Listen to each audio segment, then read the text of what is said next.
What is going on, you guys? Welcome back to the channel. Today I'm coming at you with a preview for Week 5 of the 2020 NFL season.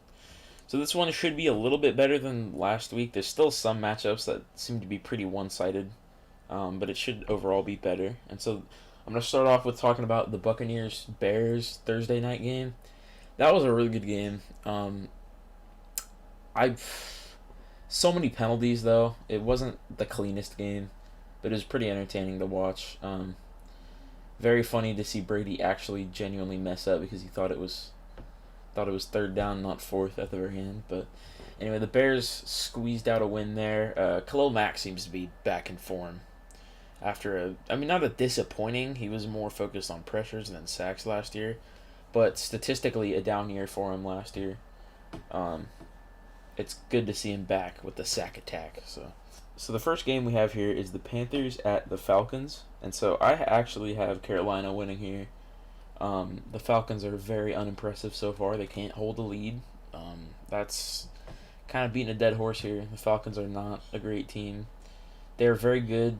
Like, Matt Ryan's a great quarterback, but man, they cannot function after they have a lead. It's ridiculous. And just the Panthers are playing fairly well. I think their offense is definitely getting into its stride. Bridgewater was playing really good against the Cardinals last week. So I'm actually somewhat looking forward to this game. I'll have to see how much of it I can watch tomorrow. But it should be a pretty exciting game. And so the next game is the Raiders at the Chiefs. And although I am a huge supporter of the Raiders this season, I don't think there's much of a chance to beat KC at home. It's just really not going to happen. The Chiefs are definitely, I think, arguably the best team in the AFC. Their defense has improved. Their O-line hasn't really gone down in quality and production. And Mahomes is Mahomes. I mean, need I say any more? And the Raiders are good, but I don't think they're beating the Chiefs in Arrowhead good. I just don't. I don't think that's going to happen.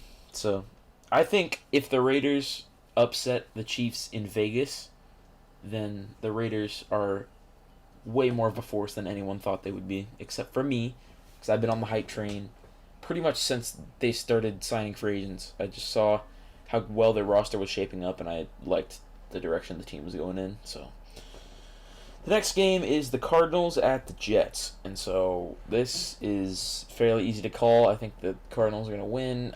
Murray has not been playing well the past 2 weeks. I think these two games will probably knock him out of the MVP race going further down the season. He had a 3-interception game against the Lions, and then a sub 200-yard game last week against the Panthers. It was bad. It was pretty bad. I don't think Murray had that many passing yards. I'll have to check on that. So yeah, Kyler Murray only had 133 passing yards and 3 touchdowns. 3 touchdowns is fine, but 133 passing yards is just not going to get the job done. And there's really no excuse for it. I mean, you have one of the deepest receiving cores, not counting tight end, in the league, with Larry Fitzgerald, DeAndre Hopkins, Christian Kirk, Andy Isabella. There's a lot of receiving targets that are, definitely usable and pretty top-tier receivers anyway. So I don't really understand what happened there. I mean, I watched the highlights from that game. It just looked like the Panthers' defense was just in it more than the Cardinals' offense. But still, I mean, Murray was playing really well up until week 4. So it's just, I don't know. Murray seems to be out of the MVP race, but that's fine. So the next game is the Eagles at the Steelers, and I have my Pittsburgh Steelers winning this game. We have the best defense in the league in terms of getting pressure and stopping the run. It's just, Our offense is still pretty good, too. I think Roethlisberger's, finding himself in this offense because obviously it's not a new system, but there's a lot of new pieces around here. We have Chukwuma Okorafor at right tackle, so it's a different guy, blocking for you rather than Matt Filer like he's used to. But then, in terms of targets, you have Anthony McFarland is new, Benny Snell's an expanded role.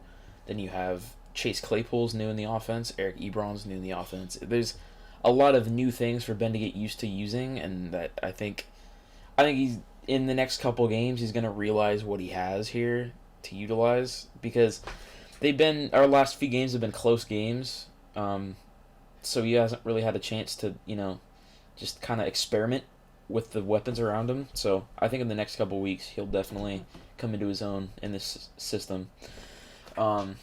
But I just think the Eagles' offense is not going to be able to handle themselves with our defense. The Eagles' front seven is really good. They lead in sacks, and I think they're behind us barely in pressures. They're a very good unit, but I just don't. We have a good O-line, and then their offense is not going to be able to handle our defense because also Alshon Jeffrey and Deshaun Jackson, although not great, are out, so they're very limited with receiving targets. So I think the Steelers are going to get this I could say like 2 touchdowns, but you never know. They could end up going on a streak. Who knows? I still think the Steelers are going to win regardless, though. So the next game is the Rams at Football Team. Not much to say here. I just think Rams are just a way better team than Washington. The thing to note here is that Dwayne Haskins was not only benched, but moved from starter to third-string quarterback. And so Kyle Allen's going to be the starter.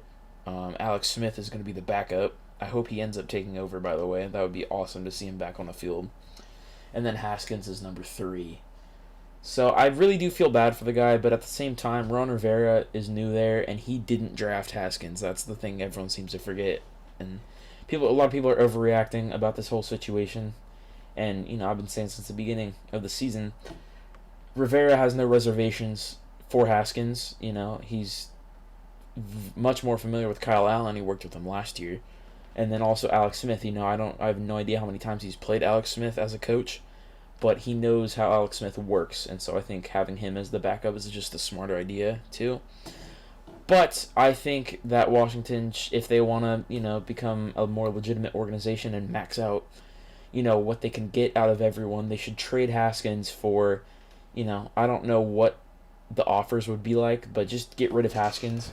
And, a team that needs a quarterback for the future, like even potentially my Steelers, could really use him, and Washington could get some picks out of it. I think it would work out for both sides. But that's just a thought, Who knows what they want to do with Haskins going down the line. The next game is the Bengals at the Ravens. Baltimore, I think, is very clearly going to win this matchup. The Bengals, they're just not that good. Burrow is great, don't get me wrong. I think he's having a good season, and I think he will be the guy eventually, but just right now they're not built for success. And their only win came against Jacksonville, So, the Ravens are going to win this probably fairly easily. And so the next game is the Jaguars at the Texans, and I have Houston picking up another win here. This one is going to be one to watch because it is the first game that they are playing without Bill O'Brien as head coach. And by the way, I was planning on making a video about it. I decided not to because I just, I'm not a Texans fan. I can't speak from experience in, long-term feelings about him. But I will stand my ground in saying Bill O'Brien was not a bad head coach. This year maybe he was a bad head coach. But historically, he wasn't a bad head coach. He was just a terrible general manager. But I think moving on from him in both positions is probably a good idea for Houston's future. And apparently, J.J. Watt had something to do with it in arguing with them and stuff and defying his authority. Which again, he's kind of the only person there that can do that. But it's still something to note, So this is going to be Romeo Crennel's debut as Texans head coach. He is. A fun fact I learned was that he will be the oldest head coach to start a game in NFL history, which is kind of neat. I think he's 71 or something. It's pretty cool. I know he's been a legend for a long time for coaching, but it's going to be neat to see him as a head coach again. That should be pretty cool to watch. I think the Texans, I see them going somewhere around 8-8 this year. It's just not the year. They started off on a bad foot, and unless they really get it together, I don't see them doing too well. I mean, maybe a 10-6 is kind of the ceiling for that team this year. I think next year they could definitely be a playoff team again, but who knows? We'll have to see how the divisions shake up by the end of the season. So the next game is the Dolphins at the 49ers. I actually, hear me out, I have Miami taking the win here. So San Francisco managed to lose to the Eagles. And the Eagles are a very bad football team. Nick Mullins was good up until that game, and then he threw one of the worst pick sixes I've ever seen. It was really bad, and that was what put the Eagles in the position to win the game in the first place. And so I just if they keep making mistakes like that, I know they put in C.J. Beathard, but he made the dumbest decision to throw a no-look pass, and he just totally whiffed it when he could have ran in for a touchdown, evened up the score. It was just, he made some bad decisions. This offense is not good without Garoppolo, and I'm still under the impression that Garoppolo is not a great quarterback. He's more of a game manager, but I'm not not impressed by this offense at all. So it really shows you how much Jimmy G means to that system. So I have Miami squeezing out a win here. I think if Ryan Fitzpatrick doesn't play great in the first half, they might bench him and bring in Tua Tagovailoa. I don't know if this will be the game that they actually do that in. I think it'll probably happen later in the season if it does at all. But that's something to watch, But I have the Dolphins squeezing out a win here. Alright, the next game we have here is the Colts at the Browns, and I have the Colts winning here. The Browns last week against Dallas had arguably one of, if not the most impressive game since that franchise, resumed as a franchise in 99, I think it was. Absurd. It really shows you how bad the Cowboys' defense is, that the Browns were able to get away with stuff like that. And I'm not saying the Browns don't have any talent, by the way. They finally are getting their shit together and, being able to establish that their offense, has an identity. And it's not just, let's throw it deep to Odell. Oh, wait, he drops it. Okay, let's just fall back on Landry because he's consistent. Odell's really on it this year. Chubb is out now, but it's Kareem Hunt, Kareem Hunt's a very good running back. But I don't know. The Colts have top 3 defense, I would say, and a pretty balanced offense. I just think they're a more complete team at this point.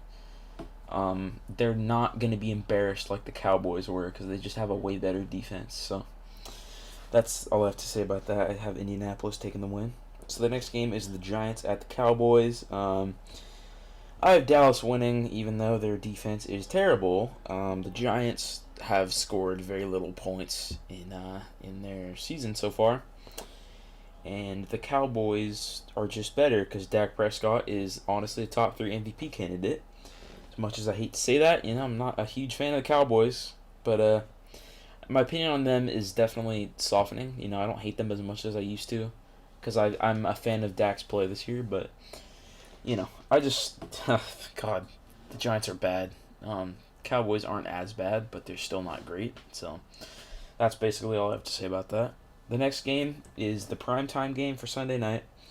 It's the Vikings at the Seahawks, and that's the gameplay you're watching here, obviously, in case you haven't noticed. It's in Seattle. It doesn't really matter where it's being played. It's Russell Wilson. Russell Wilson's going to light it up no matter what. He's definitely the front runner for MVP, I think. And he's just, God, he's so good, man. Could gush over Russell Wilson all day. I highly recommend watching some highlights of his from this year if you haven't seen him already. Definitely recommend. He is just slinging it this year. And just the Vikings, they're not a good team this year. Their first win was against Houston, who couldn't get their shit together, and this was before they fired Bill O'Brien. But Dalvin Cook is still good. I don't know. I think the Seahawks are going to win because of Russell Wilson and just being able to use anyone on his offense as a huge weapon, in the passing game. It's pretty ridiculous. So I have Seattle taking the win there. And so this next game was supposed to be a Sunday morning game, I believe. The Broncos at the Patriots. But it was moved to an early Monday game because of Stephon Gilmore, the reigning Defensive Player of the Year, testing positive for COVID, which is very poor timing. As far as I know, I don't know if there's any news on this, but I believe Cam Newton is still out because I think he still has to quarantine himself since he tested positive not that long ago. So I think they're still gonna have to deal with Brian Hoyer and or Jarrett Stidham, and if they weren't playing the Broncos, I'd say they definitely lose. But the Broncos are probably, I would say them and the 49ers are the teams hit worse with the injury bug. You know, Jarrell Casey, Von Miller, I believe AJ Boye is still out. Cortland Sutton's out. Drew Lock's still out. I think Phillip Lindsay's still out. Don't quote me on that. He might be in for this game. But they just have so many injuries, and it sucks because they already had a kind of thin roster to begin with. But yeah, no, I have the Patriots taking the win here. It's probably going to be a very slim lead at the end, but who knows? I think the Patriots are still going to win. All right, so our second to last game is the Monday night game between the Chargers and the Saints. So this was the original just solo Monday night game until the other one was moved there. So the Chargers are looking good. I am a big fan of how Justin Herbert's been playing so far. I kind of predicted that, amongst my friends. I said that Herbert would be the best of the rookie quarterbacks, and Burrow's fine. Again, I'm not discounting Joe Burrow at all, but Herbert's just been playing better, honestly, because he's able to get a win for his team, and they barely lost the Buccaneers last week. It was a really good game for the Chargers, but I just think the Saints are just a better team, because Alvin Kamara, I think, is easily the best dual threat running back in the league. He was third place in receiving yards last week as a running back, which is just incredible. He is the offense right now since Michael Thomas is still out. So I have New Orleans taking the win there. And so the next game might not even happen. It's between the Bills and the Titans. The Titans have been proving that they are just so inept during this whole situation because they've been having positive COVID tests almost every single day since their initial positive test a couple weeks back. And also, some of the players, including Ryan Tannehill, the starting quarterback, were caught having a private, workout / camp, which goes against protocol right now because you're meeting outside of the team facilities. No one was wearing masks, by the way. So you're violating, COVID guidelines. You're violating the team's rules for, gathering during all this. And the league and the team were not informed of these. So I have a feeling there's going to be fines, suspensions, probably forfeiture of draft picks, I would have to guess. And maybe even the forfeiture of games, I still, I'm going to complain because I'm a Steelers fan. Steelers shouldn't have had to lose their bye week because of the Titans being inept, alright? I don't care. And so the Bills should, if this game gets postponed again, the Bills should just get a win here, It's not like they were probably, I don't think they would have lost the game anyway. The Bills are a really, really good team, and it just really sucks that the Titans are kind of ruining the schedule for a lot of teams. It's going to be weird to see them have to catch up on all this bullshit that's going on, But that's it for all the games this week. I hope you guys enjoyed this video. This week's still not super impressive with the matchups. Hopefully they'll be stepped up next week. I haven't looked into what the games are for next week. We'll have to figure that out later. But I hope you guys enjoyed this video. Be sure to drop a like if you did, and subscribe if you haven't already, and leave a comment if you have anything to add to this video. So hope you guys enjoyed the video, and I'll see you in the next one. Peace.